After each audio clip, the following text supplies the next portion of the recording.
lovely guys and gals. Welcome back for another Sinister Sunday with us and our Can't Be Influenced podcast. I'm Serena and my co-host. I'm Heather. This, we'd like to welcome you back and thank you for joining us last week while we discussed Elizabeth Bathory and Heather's paranormal experience that she shared with us. However, this week we're going to look into something a little darker and dive into the topic of Charles Manson. Yes, you guys voted. You guys voted and re-listened.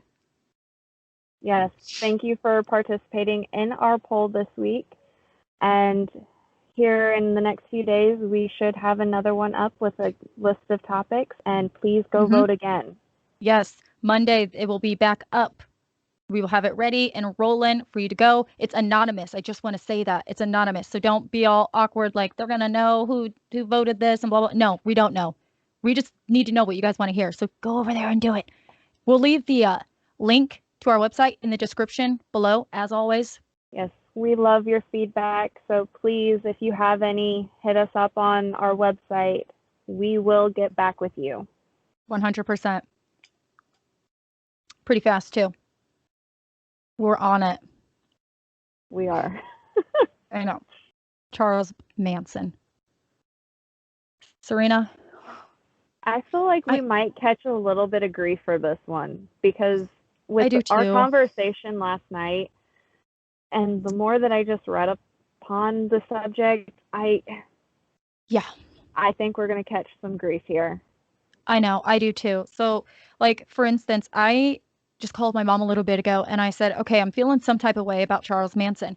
I told her basically how I felt. And I don't want to spoil it right now for people listening because we'll get into it and it'll unravel as we go or whatever, how we deeply, deeply feel or whatever. It doesn't matter. But she told me that not to get deceived and all this. And I was like, well, okay. But anyway, so based on how my mom acted, I'm assuming we're going to have some people out there who are going to think otherwise. I don't know. I have a whole ton of notes on this. Well, kind of.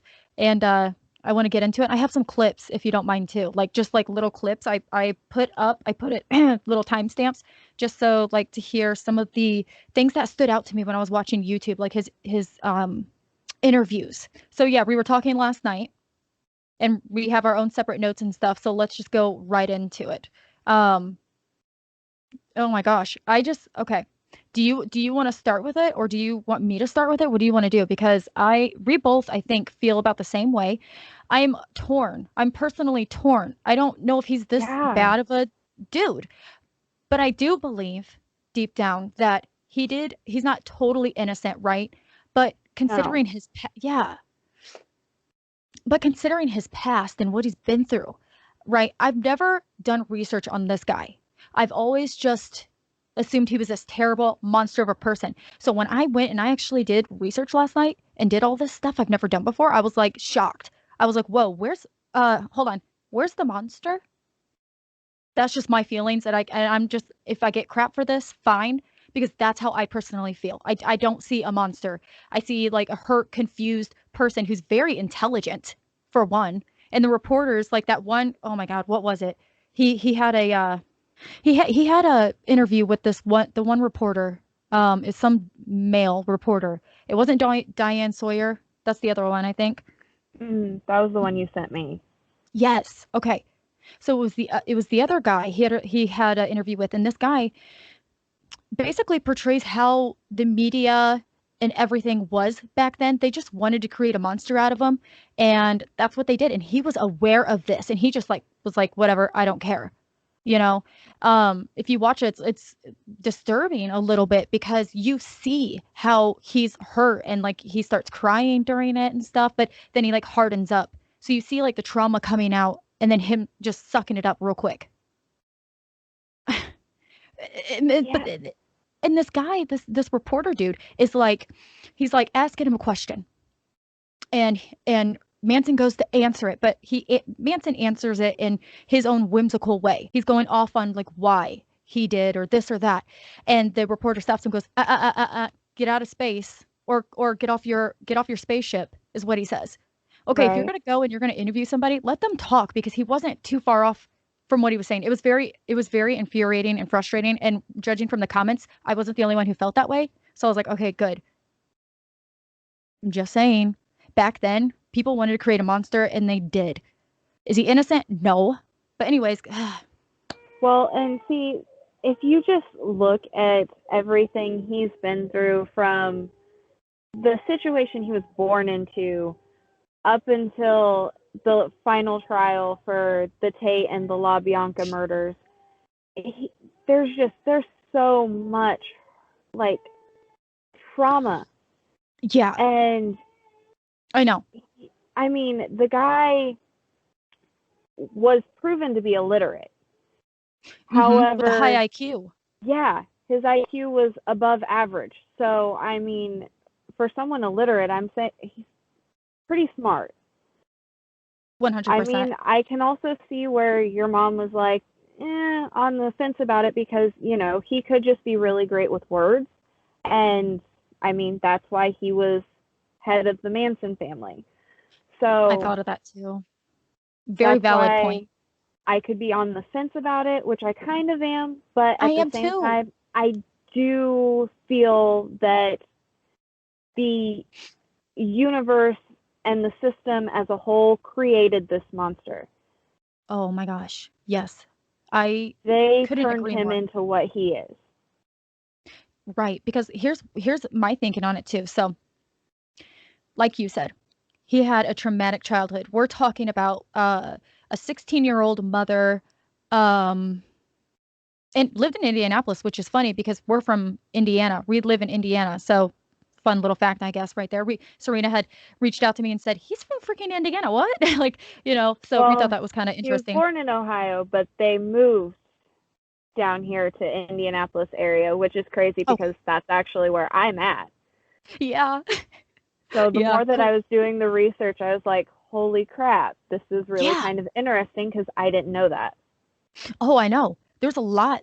Obviously, almost everything I read, I didn't know. Like I said, I thought he was some monster, and I don't know.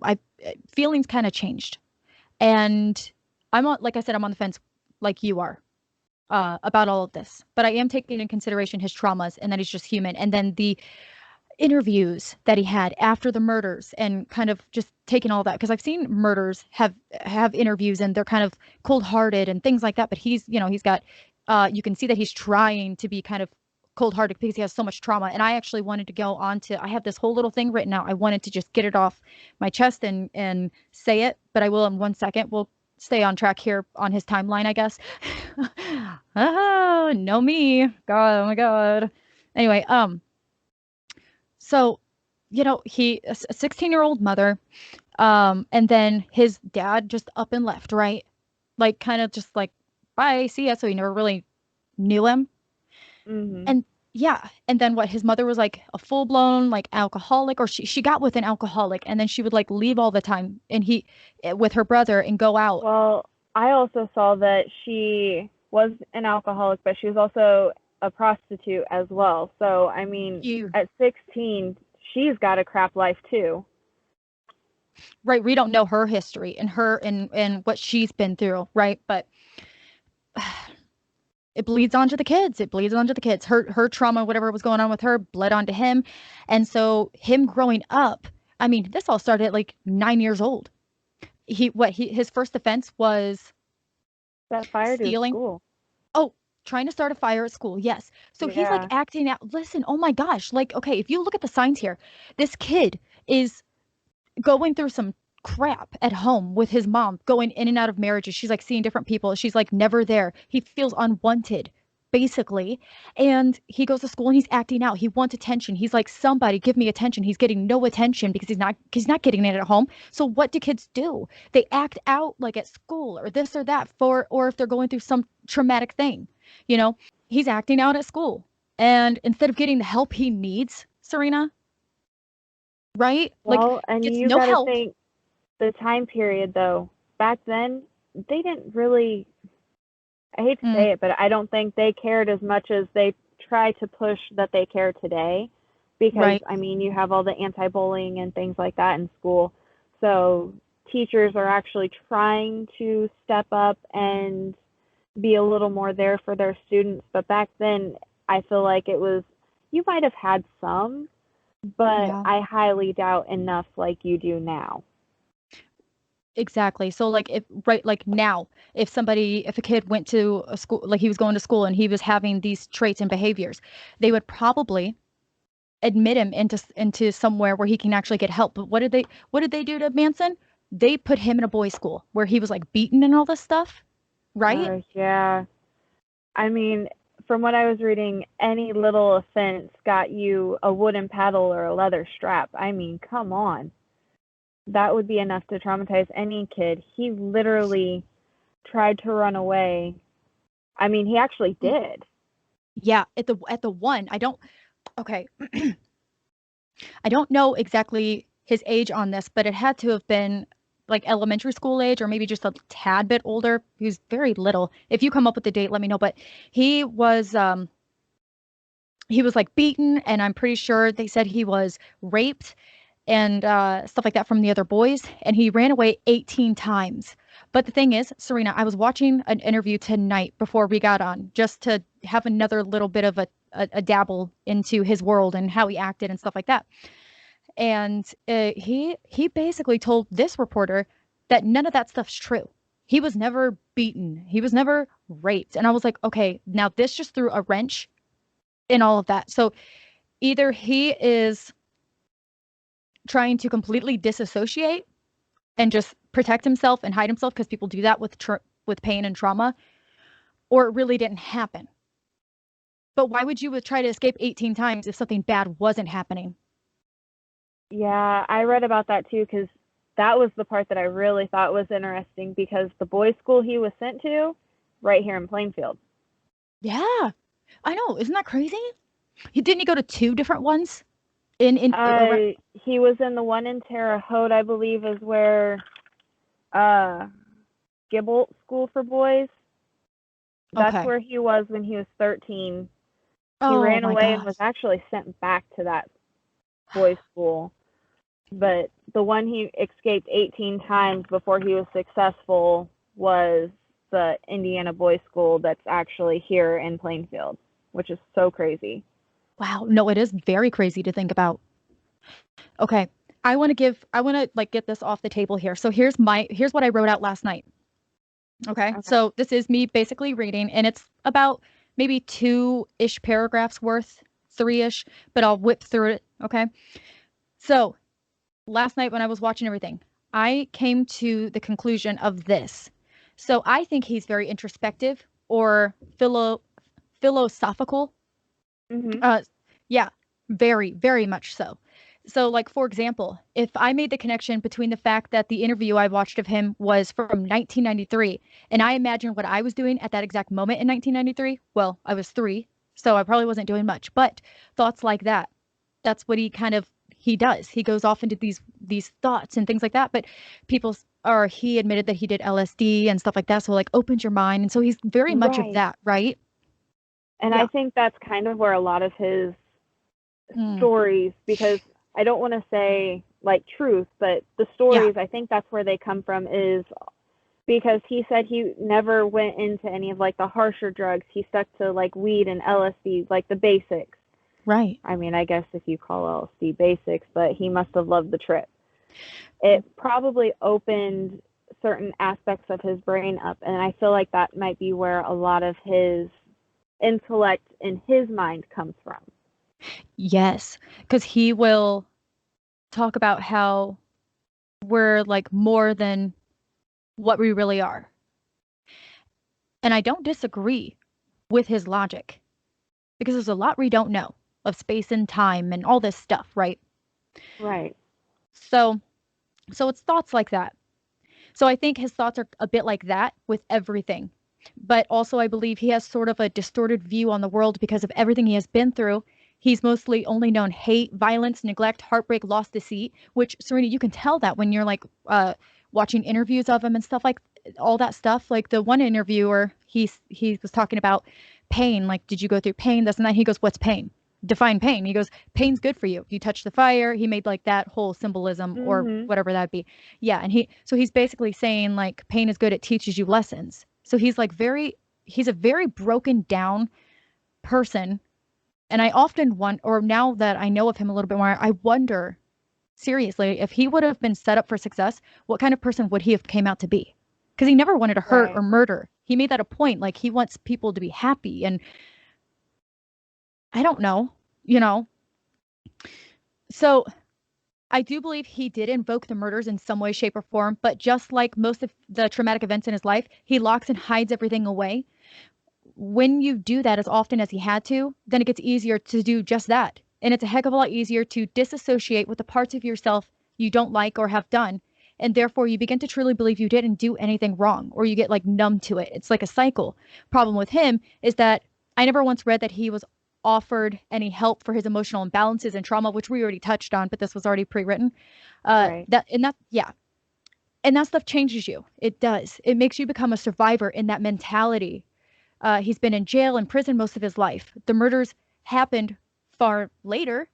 By no means am I saying he's innocent or should be pitied, but generally speaking, his upbringing is heartbreaking. But his adult decisions were unjustifiable, and our criminal justice system only creates or enhances criminals, period. And that, Serena? I'm here. Oh my God, it looked like the screen was frozen because you were like very still. I was gonna. Nope. But so that last little bit was something that you had told me, where our criminal justice, because you had already told me that, and I added that in because I was like, absolutely. And I was going to let people know that's credited to you, because where our criminal justice system just creates monsters and stuff, because we were talking about it on what was like yesterday or earlier in the day, we were talking about it.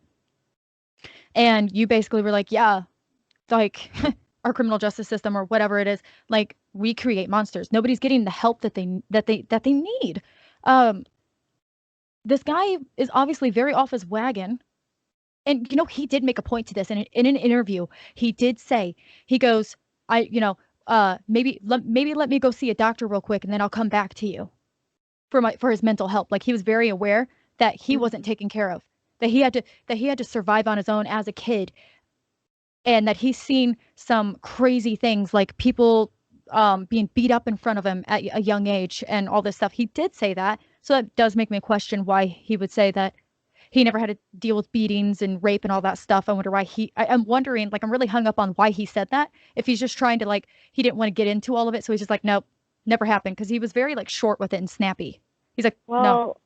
I also read somewhere that he himself has held boys at, like, knife point to rape them. So yep, I read that too. That's one of those things where I think maybe he was just trying to shut the topic down because it's very deep and wide. Yeah. See, and then when I got to that part too, when I had that realization that he did that, or when I read that he was raping a boy at knife point, I think that's what you're talking about. Mm-hmm. What went through my mind is he's doing it because that's what he's known.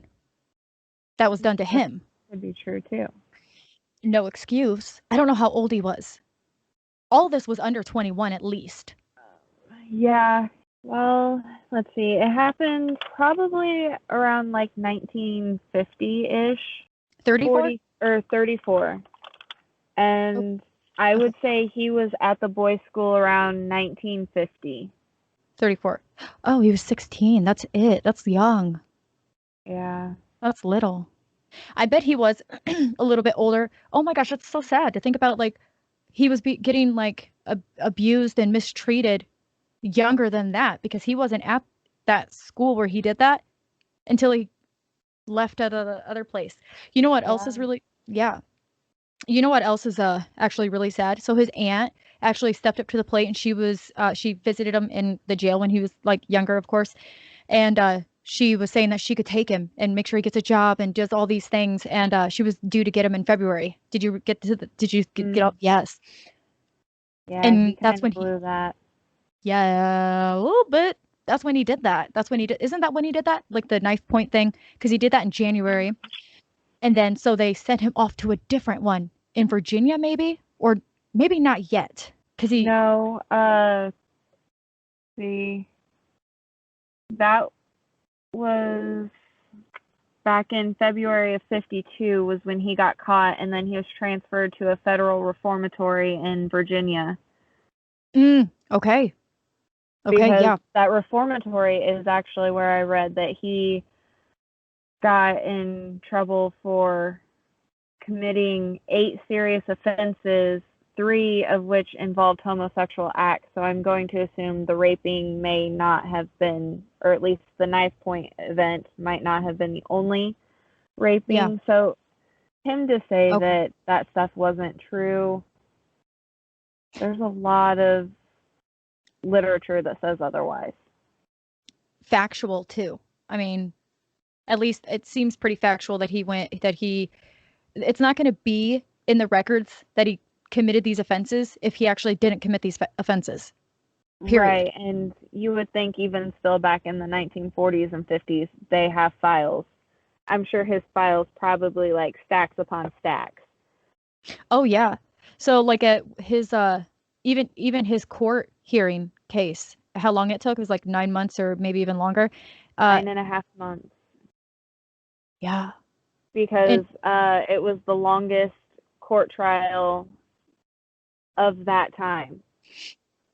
Yeah, they said it was long enough to fill 130,000 pages, or if not more, I think, worth of context. Oh, I'm sure. Yeah. And all the witnesses and everything like that. And when he was in his interview too, he was talking about how he didn't entice anyone to do anything.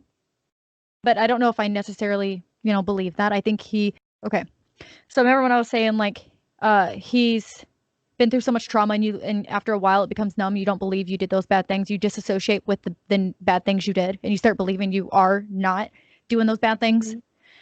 So I think that might be the case with the whole, like, I think he was low key, like trying, he was starting that race war and all that stuff. And he was like low key trying to be like, yeah, and go do it. But in other words, in a very low key type of way, I think. None of us were there, but.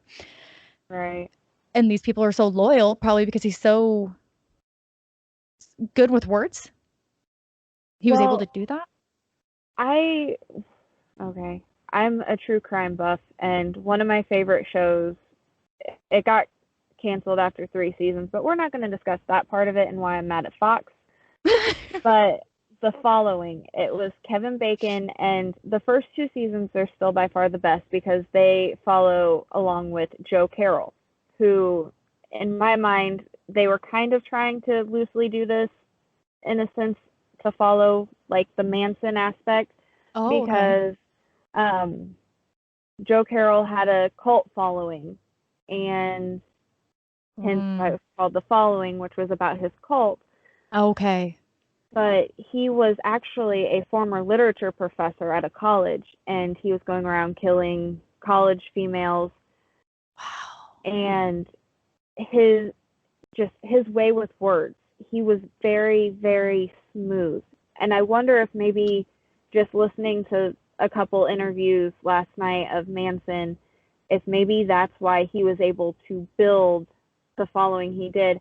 And I never really got word on how big of a following he had, but he at least had a substantial amount of people living at Spawn Ranch.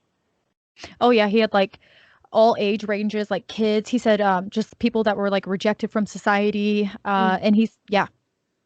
And that's the part where, because I 100% agree with you. I even thought that too. I was like, am I just being like falling into this whole little thing, or is this legitimate? Like, that's where I was like confused. That's why I didn't even know how to start this. I was like, okay, whew. But because there's so much, and you can go so deep with it and dissect everything, and it would take you a while. But just touching on like the surface of most of it or whatever, he felt that he was helping these people, right? Because he never got the help. So he was like trying to step up, and from what I gathered anyway, that he was trying to like offer some solace and something for these rejects, these people.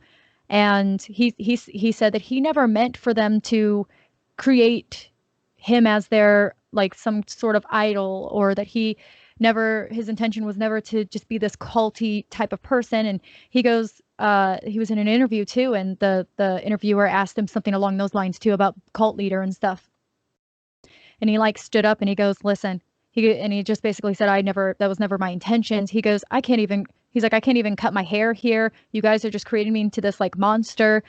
I asked for scissors to cut my hair and to shave my face. You know, this is the first time I've ever had a beard. And you guys you're just wanting to create this type of person. And it makes me look all mean and muggy and everything, basically is what he was saying.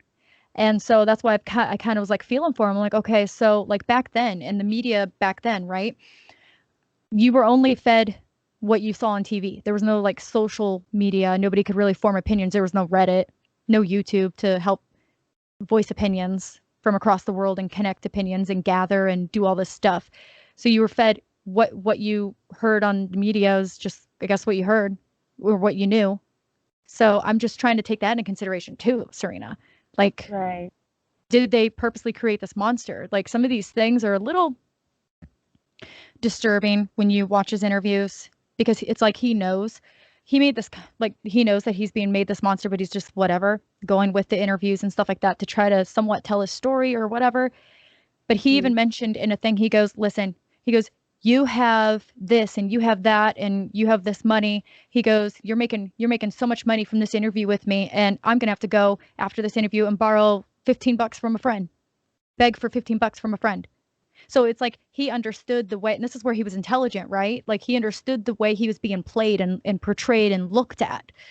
And it was very like heartbreaking as well, considering his childhood and everything he's been through. He even said, you know, I was raised from the jail. He's like, these people, he like pointed to the cop or jailer, whoever it was, and said, this guy, people like him raised me. And it's just like, wow. I mean, ever since he was like 9 years old, imagine that, you know? Well, by the age of, I want to say, I think it was 32, he had already spent over half his life in some form of reformatory, like boys' school, jail, prison. I mean, yeah. And that's sad to think that someone, because 32 in my eyes is still not old. No, no. If you ask me, it's when life can begin. You know what I'm saying? Yeah. Yeah. But, you know, to know that this man has lived pretty much half his life in some kind of confinement. Yes. What did you expect to happen? And not being taken care of mentally. Not being ever talked to and feeling probably very lonely. And the only time he was able to really be around people and connect and try to build something was what? The famous Manson family, and then the ranch there, all that. And then that took a wicked turn. And that's a whole thing on its own, right? Right. But he also did try to go straight. He did try to marry. He tried to have kids. Oh, yes. And that's what's really sad too. I was like, oh my gosh. So when what you're saying, that reminded me, when he got out the first time of jail or prison or something like that, he met name was Rosalie, I think. Yes, you're right. Rosalie. She was a waitress, a hospital waitress. And they tried he stole a car in Ohio, which I later found out, his words, that she talked him into doing that, to stealing that. He didn't want to. That's his words. So take it as that. But, you know, we don't even know like what he's manipulating, what he's changing, what he's doing. It's just you know. And then they got caught trying to go to, I think it was California, and essentially maybe trying to start a new life, but got caught. And again, went to jail or whatever it was, prison, jail, something like that. And yeah, and then when he was in there, she was writing him, seeing him, all this stuff, but then boom, MIA. She was like pregnant with his kid after the first year, just to find out that she had moved in with another guy. Yep. And then he tried to escape. I feel like maybe he tried to escape because of that. Yeah, I would This guy, assume so. I mean, she was pregnant with your son when you went in. yeah, You think you would kind of want to see the baby, and then to find out that after the first year of her religiously coming to see you, she just stops because she's living with another guy. I mean, I'd be kind of ticked. 100% furious because well, and if we go off what he said, that it wasn't even his intention to steal the vehicle that got him back there, then that's a really freaking depressing storyline. His storyline's depressing anyway. It's almost like he was Mhm. born to get shit on. It's a depressing, sad story, and people making a monster out of this guy. I get it. Well, I get it. But also, what can you say? Somebody who was raised up by the system and saw all these brutalities at such a young age. It's almost like it becomes what you know. Imagine being raised by wolves or raised by gorillas. Are you going to act like a you human? eventually No. act like one. Yeah, absolutely. Well, and I think he might not have been fully a monster until the Manson family was formed, because some of the stuff that I was reading once you kind of found out about like Helter Skelter and all that kind of stuff, that's when it started to kind of play, okay, well, maybe he really was a bad guy just because of Yeah. the whole racial war that he wanted to see happen, and his belief that once Helter Skelter was acted upon and teaching, I don't even, okay. No, the This race might war. be an edit because I don't know how to properly address this without going, As long as you're not saying, you know, no, the not, really, I mean, he's been cited as saying that, but no, I don't touch I that know, word.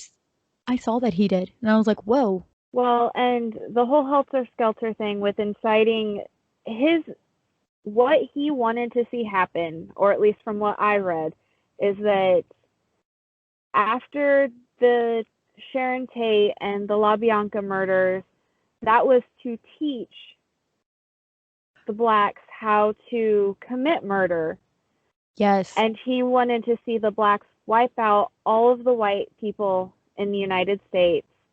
And then when no one was left, because the Manson family was supposed to be hiding out in a bunker, he believed that when they emerged, the black people were going to look to him as their master, bringing like a 180 back to slavery almost in a sense, because I'm sorry, slavery is wrong in so many ways Yeah. that to even want to think that these people are going to want to call you their master is a little delirious, probably too much LSD in my eyes. Mm-hmm. But I mean, your whole race war that you were wanting to ensue, just there was no need. If you wanted to bring all these misfits together on Spawn Ranch, don't you Mm-hmm. think you would want to instill harmony and, try to bring everybody together instead of pushing everybody apart? I get Boom. it, he was a white supremacist, or at least, I mean, he had the Yeah, swastika on his forehead. that's where I took a turn like, ooh, okay. Yeah. Uh, So, I mean, once the Manson family was formed, I think is when maybe the whole monster officially set in.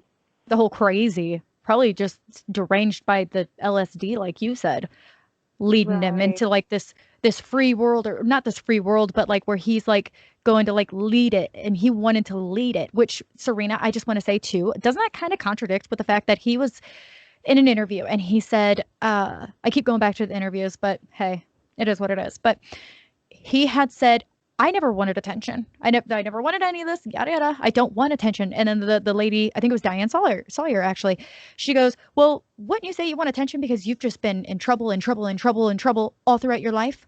And he goes, basically, he's just saying he doesn't want the attention, which contradicts with everything you just said. Because why would you want to overpower and be this leader, this, what was it? Master if you didn't want that power and attention. Contradict, contradict, contradict. Red flag. Interesting. Interesting, I must say. Well, and I even thought it was kind of funny because I guess I never looked at the Manson family as a doomsday cult, but they were deemed a doomsday cult. And just wait, what do you mean? Like doomsday cult? Doomsday, like end of the world type thing. Oh. Like how you have doomsday preppers, the people that just stockpile and have like underground bunkers where it's just full and ready to be lived in if something were to go seriously wrong.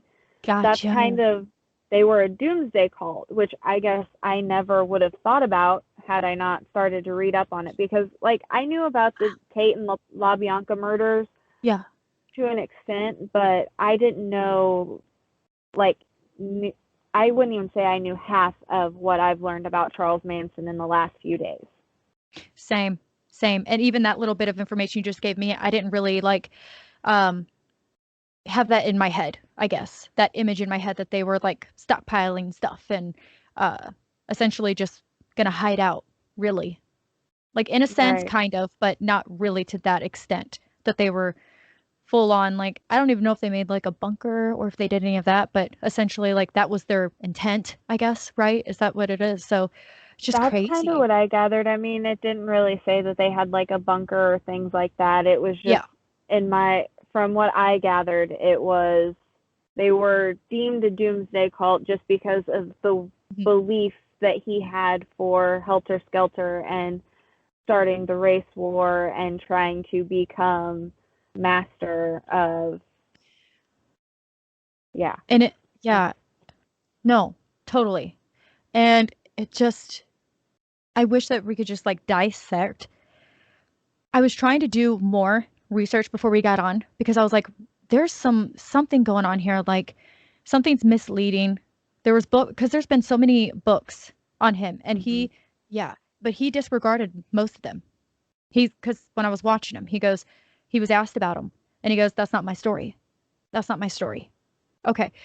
And I'm just trying to understand what really goes on in Manson's head. What is really contradicting? What does he really believe? And what is really his intention? There was the girl. I don't know her name, but she ended up being free. She was part of the Manson family, right? There's two that were in jail and still are. But are you talking about the one that actually testified against them? Okay, yeah, she has like dark black hair, longer. Yeah, Linda Kasabian. Okay, yeah. So she basically like what? Yeah, she went and testified against, and because she, I guess, was more so like the lookout, it said that she was kind of outside, which is why she was able to kind of just testify, but she still provided gory details in her testimony and stuff. But to think this lady had the balls to do that and then had to go into hiding for 40 years is what I saw. Yeah. Yep. I saw that too. Crazy. Well, I watched something about her. It was like an interview she had with someone, and I found it interesting because I'm just going to say my gut instinct on this, the vibe I got from her was that it's almost like she was really throwing them under the bus so she didn't get in trouble. So she was enhancing it and making it sound worse. I said it. That's just my opinion. She was saying how the LSD made her do things she couldn't come out of. And he goes, it took you that long to come out of it. It was like 2-3 years, if not more, or maybe a little less. Don't quote me on it, but it was a long period of time that he questioned. And she goes, yeah, it took that long for it to wear off, like all the LSD drugs or whatever. Yeah, that made her do it. Yeah. And it just felt wishy-washy to me. And I know that Manson's gotten crapped on a lot in his life from a lot of people. And she might be just another name on the list. I know he was set to be married again when he was in prison, right? Did you hear about that? He was set to be married while he was in prison, and they had like she was running his social medias and things like that for him. Mm-hmm. But then he found out that she was doing it because she wanted like his estate and be able to like have like his ashes and just all this stuff. And when he found that out, yeah, when he found that out, he like just kind of cut her off and cut it off. And if you look at her, she's actually she's a cute girl, attractive girl. And then he's there, he's, you know, little rugged and kind of old and stuff, of course. And if it's true or not, I don't know, but that's just something I seen or learned, heard, whatever. And I just found that interesting. And I'm not trying to like defend him or anything. Like you're not either, but no, it's not in the slightest. Because you made a very valid point. He could have used this ranch for all these rejects or whatever he was doing, right? To these ages, from these kids to the adults and all that stuff. Why not use that as an opportunity to like make change and stuff? But he was making change, right? But change to him apparently rubbed off as we need to make like murders happen and just start instigating things in this race war. That to me makes you guilty, son. Why do that? You finally are out. You finally have people. You can really help people. Yeah, you made a very valid point. I'm like, dang, absolutely. I don't know. No, Spawn Ranch could have been a safe haven. It could have been, you know, so much more. Absolutely. But I think just because of everything he's been through, he really took it and completely squandered the good that could have come out of Spawn Ranch. Well, yeah, it's almost like he was full of violence and he wanted to just use that, and it like finally creeped its ugly head when he had the ability to have some sort of power over people or whatever, and he realized that he could like convince people to do something, or maybe he realized he was good with words and he kind of just took it too far and wanted to do too much change, and for the wrong reasons.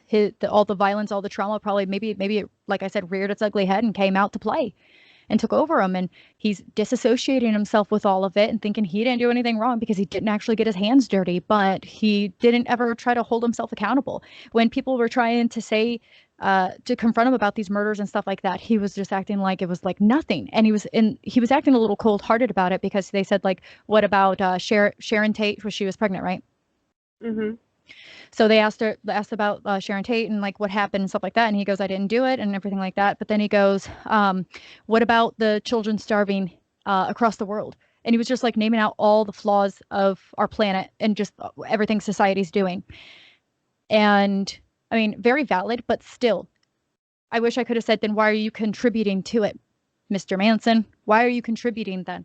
Do you think all of these issues out in the world do you really think that because all these issues are coming out that you can get away with something like that? Because you affected people's lives by doing what you did and you stopped lives. And so it was, to me, when you think about that a little deeper, yes, he may be right about like all these issues going on that need to be fixed. He's definitely going the wrong way about it though. And so so then he loses legitimacy in that aspect because you can't change or do anything when your views are so warped like that. You can't go out and just let people murder other people. You can't. And you need to be held accountable. You need to hold yourself accountable for that. But he never did. He never did. He never held himself accountable. Like it's not his fault. And just oh, there's bigger issues. What about this and this and this? Which I think the way he acted during his trial and with apparently attempting to even try to murder his judge at one point with a sharpened pencil. Oh, he tried to run at him, didn't he? Yeah. So then the judge of his case started keeping a gun up at the stands with him. I'm just like, okay. A bit excessive for a pencil, but I mean, pencils can do some damage. I've seen The Dark Knight. I've seen The Magic Trick. Yeah, the judge ain't playing. Not playing in those games. But no, I think that's kind of what they attempted to do during the trial, was to hold him accountable. I think that's why he, for as much as he said he didn't do it, he wasn't there, that's why they still convicted him. Because they never let the girls testify. They only let Manson testify. And even still, he never testified in front of the jury. And I saw that, was it Nixon at the time, president? I think so. I think that's what I read said too. Or that they were all guilty, and because of that, they thought that they could, one up on the trial because the president's trying to persuade everybody to feel that they're all guilty and to just vote that way. So they had to go talk to the jury. The jury was like, we'll still be indecisive on this whole thing. But I think that was the whole point of the prosecution to Manson, was to hold him accountable, to make sure that, he sees that even though you weren't there, you were the one still in charge of these people who went to these houses and committed these heinous acts. So while, yes, they're going to be held accountable for the actions that they committed, you're also going to be held accountable too, because you didn't do anything to stop it. You enticed it. Yep. 100% enticed it, because if he is not a stupid guy. He's an intelligent guy. So he can put together that, oh, wow, these people look to me as their followers, so much so that they will do literally anything for me, like put something on their forehead, carve it into their forehead, like, okay, hello. And but for some reason, he doesn't think he's to blame for anything. Like, it's obvious that he did take what he had over these people, this power over these people, and he abused that power. And so, rightly so, he was put away and rotted, basically. He died in 2017. So, yes, I feel bad for his childhood and what he grew up in, and it was exposed to, and didn't get help throughout his whole life, basically. But I don't think what he did was okay, and he needs to hold himself accountable. And that's it. And I guess he never did. I think that had his upbringing been different, we probably could have seen his potential. I say probably because we don't know for sure. He had opportunities to where he could have gone straight and done better. And, I think at that point, maybe it was just too late, which is why he always backpedaled and went straight back to the criminal track of life. Exactly. But, maybe if his upbringing was different, things would have ended differently. I do absolutely 100% have remorse for Sharon Tate and the unborn baby, the LaBiancas, the 4 other people that were there with Sharon that night. Yep. And the people that were affected because of losing them. Yeah. The remorse for them is like engulfing. Like it's bad. I do have my remorse for you guys. This monster was molded. He was molded from being the product of a 16-year-old mom who chose alcohol and being a prostitute. I mean, stealing. Don't get me wrong, from the stuff that I was reading, it seemed like she still tried to be there for him or be close to him throughout his life, at least as much as she could. She seemed to always just kind of move to where he was in prison or something to that effect. She was still crappy. Yeah, but at that point, in my eyes, it's too little too late. Damage done. 100%. Okay, and I don't know, closing thoughts for me. Well, everything you said, basically. I do have one more thing I want to add, though, too. Yes, please. Now, I don't know how many of our viewers, or I say viewers, wow, how many of our listeners are movie buffs, but if you have not seen, and I know we didn't really talk a lot about Sharon Tate and the LaBianca murders, but if you have time, and like Quentin Tarantino as a director, please go check out Once Upon a Time in Hollywood. It is it's Quentin Tarantino's imagination on what if that night would have gone differently. and it Oh, has really? Leonardo DiCaprio, Brad Pitt. It's actually, if you guys like Luke Perry and know that he passed away last year or the year before, I can't remember right now. I feel really terrible. My sister would hit me if she knew that I can't think about it. Well, I'm going to keep that in. Just for, no, I'm kidding. If you happen to be Luke Perry fans, it was the last movie that he did before he so shortly passed away.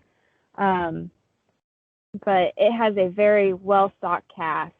Margot Robbie plays Sharon Tate, and wow, the movie is, like I said, it's Quentin Tarantino's brainchild. It's his on what if this would have happened differently. I mean, you see Manson maybe once or twice, I think once, but you do see really? Tex, you do see the rest of them, you do visit Spawn Ranch in the movie, but it is a really, really good movie if you can be open-minded and go in knowing that it is not a verbatim 100% factual movie. If you just let the movie take its course, it's kind of a nice get away from the reality of the situation. So please, if you do love movies and you don't mind Quentin Tarantino and how gory or crazy his movies can be, definitely go check out Once Upon a Time in Hollywood. I know I'm going to go watch it later because I, hands down, love that movie. I'm going to go watch it. I'm going to go probably watch it tonight, to be honest with you, because I didn't even know that. Thanks. You guys should. And oh my gosh, you know what? Maybe we'll post or I'll post like my thoughts on it or something on our Instagram, which will be linked below if you guys want to come follow us on the Can't Be Influenced podcast on Instagram. So yeah, just check out everything below. And yeah, we just really appreciate you guys listening. And I'm going to let you, Serena, close out the show. Oh, well, thank you. You don't have to. Yeah, definitely go support us on social media, Facebook, Instagram, all of that will be provided below. We can't thank you guys enough for tuning in. I know we are only 3 episodes in with this one, but 2 for Sinister Sunday, and we are beyond grateful for the support that we've seen so far. Definitely, please share us, get us out there, because we enjoy doing this for you guys, and we would love to continue to do this and watch the audience grow. This is so fun, especially with the polls, you guys. Oh my gosh, that was Serena's idea to just put up the polls like that, and I just kept telling her how awesome of an idea that was. We come up with some topics and we put it up there, and we just go with whatever is the most popular. And if you guys want to add any topics to the polls, there is a page on the website where you can reach out to us and simply just boom, bada bing, send. Let us know. That easy. We don't bite. Yeah, we are very fan oriented and we are very open. We want to hear what you guys have to say. If you have any constructive criticism, any feedback, definitely help us make this a better podcast for you guys. That is what we're all about. We're doing this for fun. We absolutely love this. This is our baby together. And go ahead. Well, I was just going to add on to what you just said. It's fun, but it's like fun to entertain you guys. So fun to entertain you guys and come and just talk about these things and research and just put our thoughts and opinions out there. When we do research and when we form an outline or we talk about these things, we keep you guys well in the front of our mind of like what you guys would want to hear and the most interesting of it. So that like with the Manson this time, we just didn't want to wring it dry. There's so many people talking about it or have talked about it, right? And Serena and I kind of agreed that we wanted to try to talk about something a little more in depth and different with him. And so we kind of concentrated less on the actual murders. Which we're not saying we won't talk about the Sharon Tate and LaBianca murders. I'm sure in episodes on, we will dedicate an episode to that or put it on the poll and see if you guys want to hear about it. Because a part 2. Right. we don't want to take away from the most heinous act that the Manson family committed. So Absolutely. we 100% are open and will talk about that here in episodes to come. Yep. So, thank you guys. Like Serena said, we really appreciate it. Thanks for listening. And I don't know, have a good day or night whenever you're tuning in to our podcast. Just be safe and well and know that we heart you. Yes, and we are anxiously waiting for next week to bring you another Sinister Sunday. Yep, and if you just like our Sinister Sunday, or if you do like our Pop Culture Tuesdays, check us out on Tuesdays too at 8 a.m. Eastern Standard Time. This upcoming Tuesday, we're going to talk about Kat Von D. That's what won the topic for the polls for this time around. So just saying, throwing that out there. We also have that series going on. So we have 2 different series here. It's like night and day. But hey, I'm gonna kick the cat's butt here in a minute. Girl, it's like, how did it get in the closet? No, they're clawing under the door.